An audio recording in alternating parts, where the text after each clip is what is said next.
Hello friends, welcome back to Mansi study channel. दोस्तों, आज है 27 जुलाई 2024 और 27 जुलाई 2024 से रिलेटेड करंट अफेयर्स के जितने भी क्वेश्चन बन सकती हैं आज की क्लास में सारे क्वेश्चन को कवर करेंगे और हर क्वेश्चन से रिलेटेड इम्पोर्टेंट पॉइंट भी मैं आपको बताऊंगी। तो आप लोग पूरा क्लास बहुत ध्यान से देखिएगा। और दोस्तों, ये क्लास आपकी मॉर्निंग सुबह 7 AM पे डेली लाइव आती है। आप सभी लोग सुबह 7 बजे इस क्लास के लिए तैयार रहा करिए। इससे आपकी तैयारी करंट अफेयर्स में बेहतर होने वाली है और आगे आने वाले सभी एग्जाम में आप लोग करंट अफेयर्स में बहुत अच्छा सा रिस्पॉन्स दे पाएंगे। तो चलिए आगे बढ़ते हैं और आज का पहला क्वेश्चन देखते हैं। आज का पहला क्वेश्चन लिखा है, परंदूर ग्रीनफील्ड हवाई अड्डा किस राज्य में स्थित है, जिसे हाल ही में ग्रीनफील्ड हवाई अड्डों पर संचालन समिति से मंजूरी मिली है। Parandur greenfield airport is located in which state that has recently received approval from the steering committee on greenfield airports. First option है तमिलनाडु, सेकेंड ऑप्शन है आंध्र प्रदेश, थर्ड ऑप्शन है उड़ीसा, फोर्थ ऑप्शन है तेलंगाना।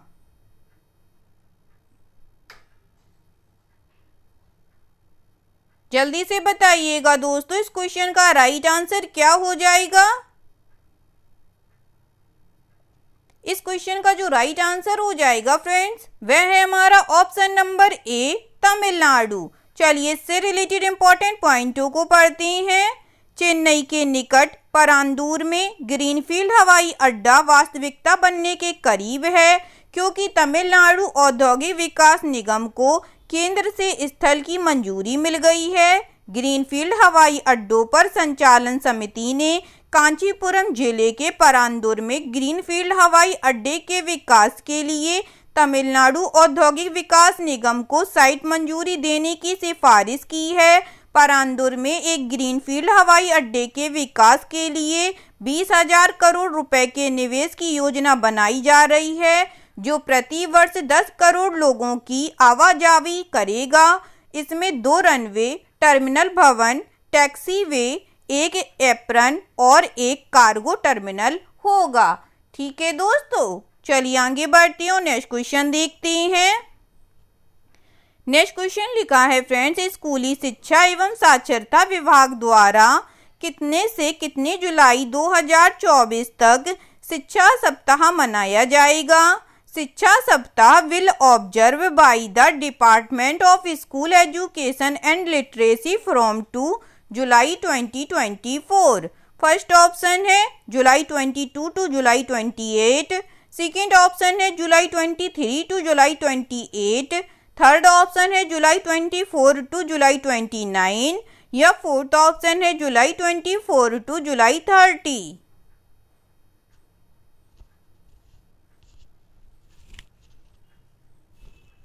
जल्दी से बताइएगा दोस्तों, इस क्वेश्चन का राइट आंसर क्या हो जाएगा।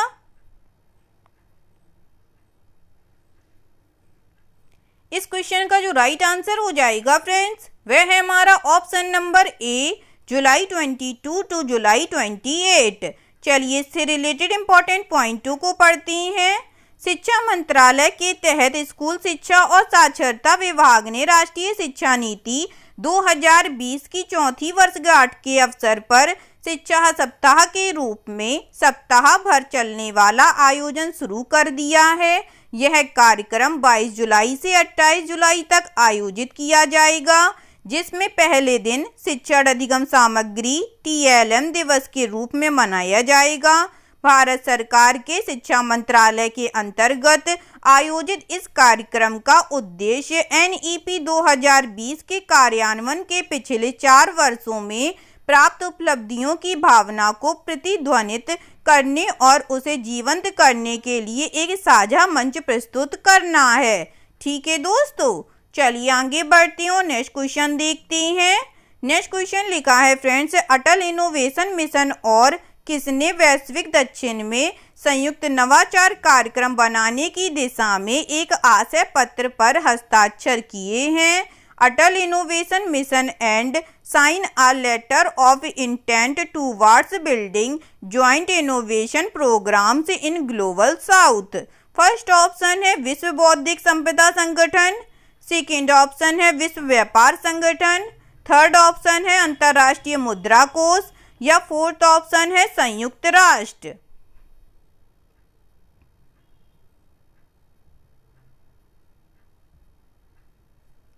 बताइएगा दोस्तों इस क्वेश्चन का राइट आंसर क्या हो जाएगा। इस क्वेश्चन का जो राइट आंसर हो जाएगा फ्रेंड्स वह है हमारा option number A, world intellectual property organisation. चलिए इससे रिलेटेड इंपॉर्टेंट पॉइंटों को पढ़ते हैं।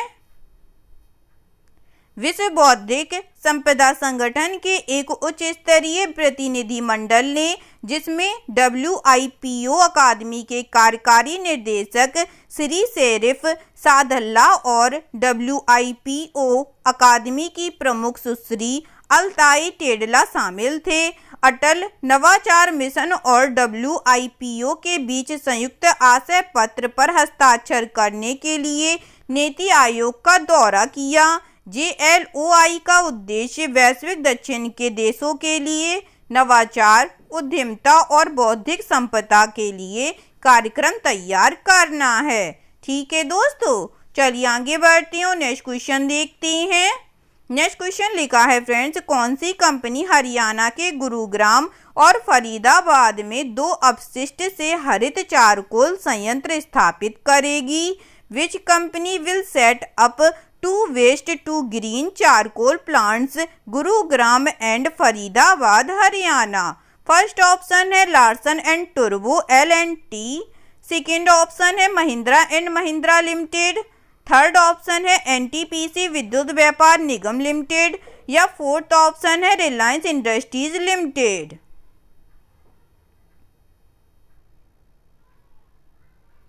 बताइएगा दोस्तों कौन सी कंपनी हरियाणा के गुरुग्राम और फरीदाबाद में 2 अपशिष्ट से हरित चारकोल संयंत्र स्थापित करेगी?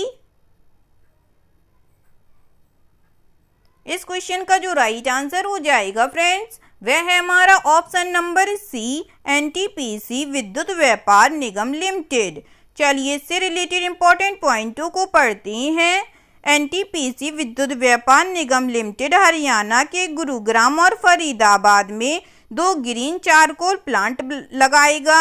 ये प्लांट नगर निगम के कचरे को चारकोल या ग्रीन कोल में बदलेंगे। केंद्रीय ऊर्जा मंत्री मनोहर लाल, मुख्यमंत्री नायब सिंह सैनी और शहरी स्थानीय निकाय राज्य मंत्री सुभाष सुधा की उपस्थिति में समझौता ज्ञापन पर हस्ताक्षर किए गए।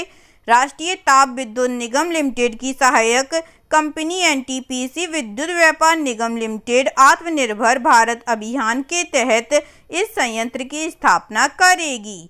ठीक है दोस्तों, चलिए आगे बढ़ते हैं और नेक्स्ट क्वेश्चन देखते हैं। नेक्स्ट क्वेश्चन लिखा है फ्रेंड्स, 2024-25 की अवधि के लिए भारतीय लागत लेखाकार संस्थान के अध्यक्ष के रूप में किसे चुना गया है? Who has been elected as the president of the Institute of Cost Accountants of India for the 2024 to 2025 period? First option है गौरव बनर्जी, सेकेंड ऑप्शन है जेठा अहीर, थर्ड ऑप्शन है विभूति भूषण नाइक या फोर्थ ऑप्शन है श्रीनिवास प्रसाद।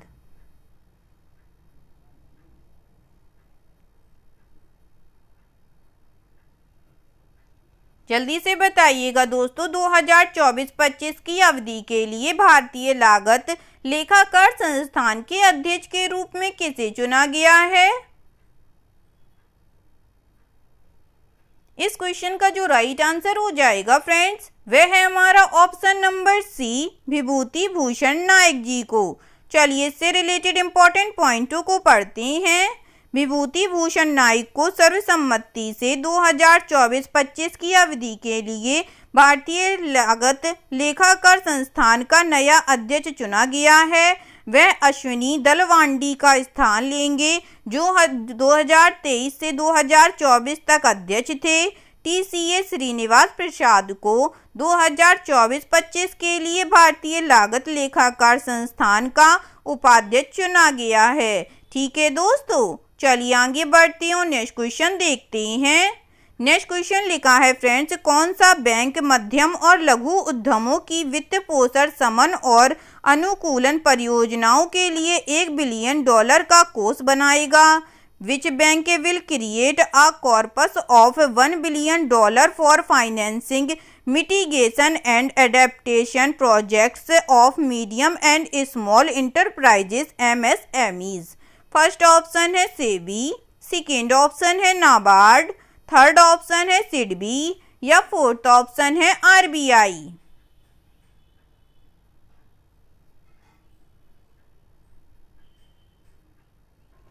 जल्दी से बताइएगा दोस्तों, इस क्वेश्चन का राइट आंसर क्या हो जाएगा?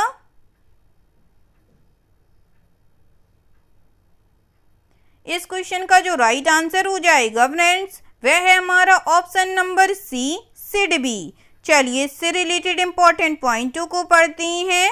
भारतीय लघु उद्योग विकास बैंक सिडबी, जिसे हरित जलवायु कोष से $215.6 मिलियन के वित्त पोषण को मंजूरी मिली है, मध्यम एवं लघु उद्यमों की समन एवं अनुकूलन परियोजनाओं के वित्त पोषण के लिए $1 बिलियन का कोष बनाएगा। ग्रीन क्लाइमेट फंड के बोर्ड ने, जो कि जलवायु परिवर्तन पर संयुक्त राष्ट्र फ्रेमवर्क कन्वेंशन द्वारा स्थापित एक इकाई है, सिडबी को क्षमता निर्माण के लिए $200 मिलियन का ऋण और $15.6 मिलियन का अनुदान स्वीकृत किया गया। ठीक है दोस्तों, चलिए आगे बढ़ते हैं और नेक्स्ट क्वेश्चन देखते हैं। नेक्स्ट क्वेश्चन लिखा है फ्रेंड्स, किस बैंक ने ग्राहकों के लिए भुगतान और बैंकिंग अनुभव को बढ़ाने के लिए जनरेटिव AI संचालित वर्चुअल रिलेशनशिप मैनेजर और UPI पर क्रेडिट लाइन सहित कई डिजिटल और प्रौद्योगिकी आधारित पहल शुरू की है? Which bank has launched a range of digital and technology lead initiatives including a generative AI-powered virtual relationship manager and credit line on UPI for enhancing payments and banking experience for customers? First option है bank of Baroda, second option है Indian overseas bank, third option है union bank of India या fourth option है Karnataka bank.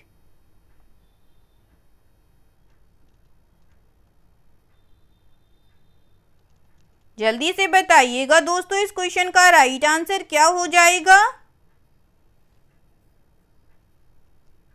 इस question का जो right answer हो जाएगा फ्रेंड्स, वह है हमारा option number A, bank of Baroda. चलिए इससे रिलेटेड इंपॉर्टेंट पॉइंटों को पढ़ते हैं। बैंक ऑफ बड़ौदा ने ग्राहकों के लिए भुगतान और बैंकिंग अनुभव को बढ़ाने के लिए जनरेटिव AI संचालित वर्चुअल रिलेशनशिप मैनेजर और UPI पर क्रेडिट लाइन सहित कई डिजिटल और प्रौद्योगिकी आधारित पहलों की शुरुआत की है। जनरल AI संचालित VRM भारतीय बैंकिंग क्षेत्र में अपनी तरह की पहली पहल है, जो बैंक के उत्पादों और सेवाओं के बारे में वास्तविक समय की जानकारी प्रदान करती है। साथ ही विशिष्ट बैंकिंग सेवाओं के लिए ग्राहकों की आवश्यकताओं को भी पूरा करती है। ठीक है दोस्तों, चलिए आगे बढ़ते हैं और नेक्स्ट क्वेश्चन देखते हैं। नेक्स्ट क्वेश्चन लिखा है फ्रेंड्स, हाल ही में किस देश ने दुनिया की पहली high speed carbon fibre train का अनावरण किया है? Which country has recently unveiled the world's first high speed carbon fibre train? First option है जापान, सेकेंड ऑप्शन है साउथ कोरिया, थर्ड ऑप्शन है चाइना या फोर्थ ऑप्शन है फ्रांस।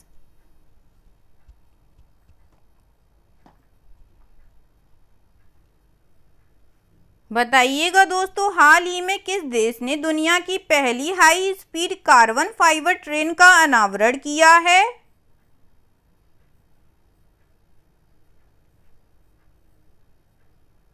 इस क्वेश्चन का जो राइट आंसर हो जाएगा फ्रेंड्स, वह है हमारा ऑप्शन नंबर सी, चाइना देश ने।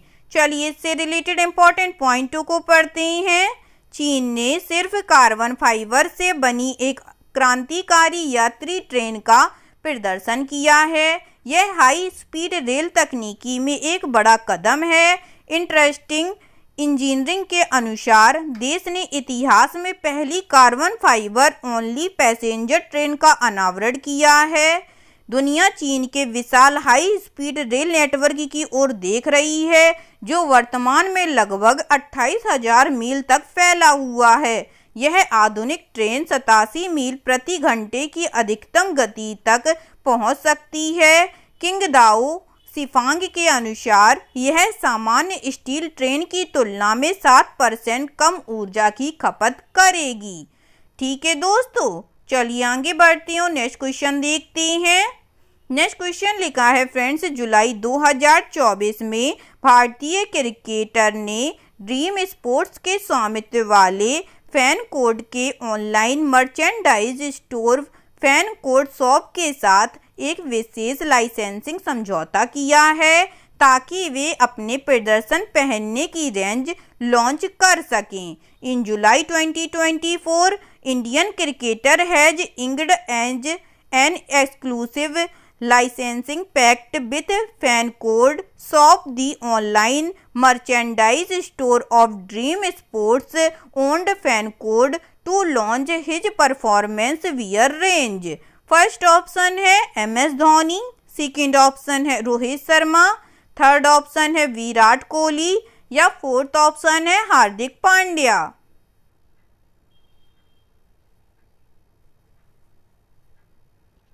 जल्दी से बताइएगा दोस्तों, इस क्वेश्चन का राइट आंसर क्या हो जाएगा। इस क्वेश्चन का जो राइट आंसर हो जाएगा फ्रेंड्स, वह है हमारा option number D, Hardik Pandya ने। चलिए इससे रिलेटेड इंपॉर्टेंट पॉइंटों को पढ़ते हैं।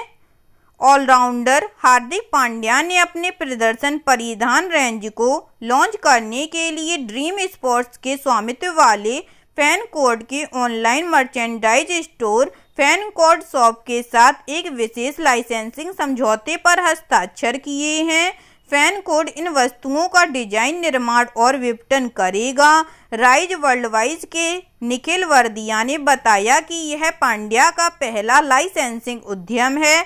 इस लॉन्च में टी शर्ट, बनियान और जैकेट सभी प्रमुख वस्तुएं शामिल हैं, जो उनके सामान्य विज्ञापन सौदे से अलग हैं। ठीक है दोस्तों, चलिए आगे बढ़ते हैं और आज का लास्ट क्वेश्चन देखते हैं।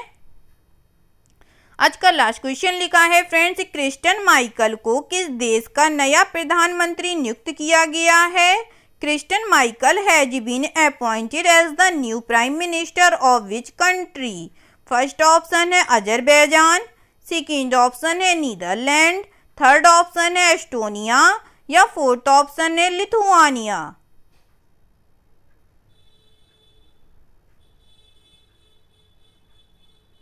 जल्दी से बताइएगा दोस्तों, क्रिस्टियन माइकल को किस देश का नया प्रधानमंत्री नियुक्त किया गया है।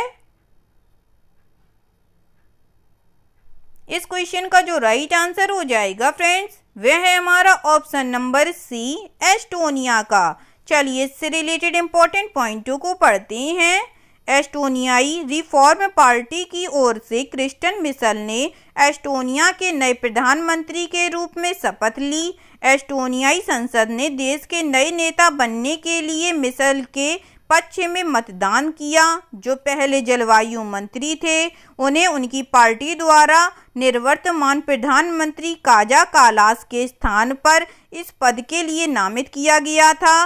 एस्टोनियाई उदारवादियों ने प्रधानमंत्री पद के साथ साथ 6 मंत्री पदों पर भी कब्जा कर लिया है।